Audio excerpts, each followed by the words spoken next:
മത്തായിയുടെ സുവിശേഷം 10-ാം അധ്യായം 33 മുതൽ 42 വരെയുള്ള വാക്യങ്ങൾ.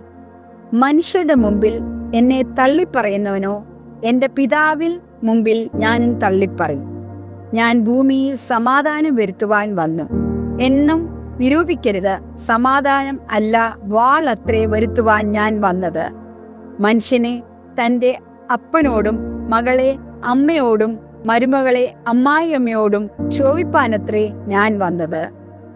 മനുഷ്യന്റെ വീട്ടുകാർ തന്നെ അവന്റെ ശത്രുക്കളാകും.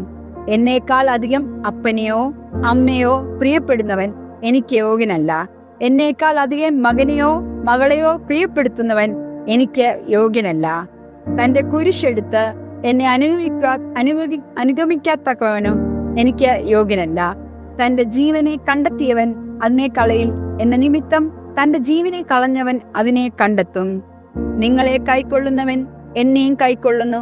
എന്നെ കൈക്കൊള്ളുന്നവൻ എന്നെ അയച്ചവനെയും കൈക്കൊള്ളുന്നു. പ്രവാചകൻ എന്ന് വെച്ച് പ്രവാചകനെ കൈക്കൊള്ളുന്നവനും പ്രവാചകന്റെ പ്രതിഫലം ലഭിക്കും. നീതിമാൻ എന്ന് വെച്ച് നീതിമാനെ കൈക്കൊള്ളുന്നവനും നീതിമാന്റെ പ്രതിഫലം ലഭിക്കും. ശിഷ്യൻ എന്ന് വെച്ച് ഈ ചെറിയവരിൽ ഒരുത്തിന് ഒരു പാനപാത്രം തണ്ണീർ മാത്രം കുടിപ്പാൻ കൊടുക്കുന്നവനും പ്രതിഫലം കിട്ടാതെ പോകുകയില്ല എന്ന് ഞാൻ സത്യമായിട്ടും നിങ്ങളോട് പറയുന്നു.